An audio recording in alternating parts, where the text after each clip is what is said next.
व्यापार वृद्धि पाई कौन रही उपाय एपरी क्यों छोट उपाय जहाँकि आपणकर बंद हो पड़िथिबा व्यापार को निश्चित भाव रे जागृत करिवो।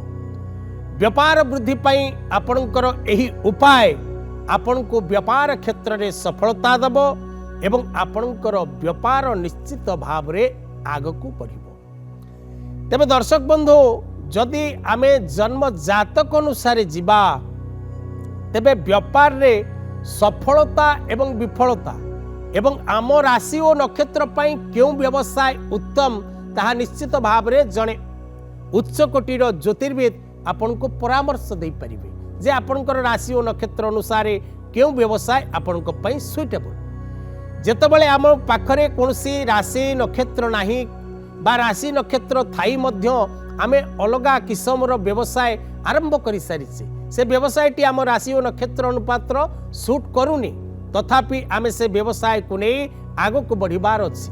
एपरी अनेक व्यक्ति अछंती जो मानक पाखरे सेमानकर राशि और नक्षत्र ज्ञान नाही सेमाने निजर नाम राशि अनुसार राशि नक्षत्र चयन करी आगक बढ़ुचंती।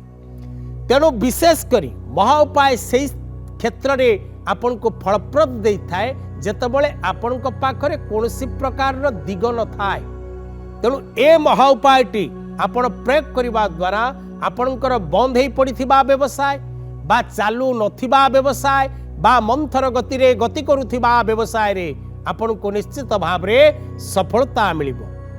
किंतु दर्शक बंधु जेकोसी महा उपाय आपण प्रयोग करिवे ता श्रद्धार सहित विश्वासर सहित भक्तिर सहित करिवार आवश्यकता रही। तेबे कौन करिवे उपाय ना गोटे पानी थिबा नड़िया अर्थात बाजू थिबा गोटे नड़िया लाल रंग सूता कपड़ा रे गुड़े से नड़िया को निज व्यापार स्थान रे उत्तर दिग किंबा पूर्व दिगरे रखी आपण जदि प्रत्येक दिन धूप दियंती दीप दियंती एवं से नड़ियाटी को चाही निज व्यवसाय क्षेत्र अशुभ स्थिति हटी शुभ स्थिति सृष्टि होबा पई प्रार्थना करंती। देखिबे दर्शक बंधु आपणकर व्यापार निश्चित भाव रे वृद्धि पाइब। विश्वासे मिलई हरि तर्के बहु दूर। तेणु विश्वास सहित ए उपायटी को करंतु 3 मास मध्य यार कि प्रकार प्रभाव रही आपण निश्चित भाव रे जानि परिबे।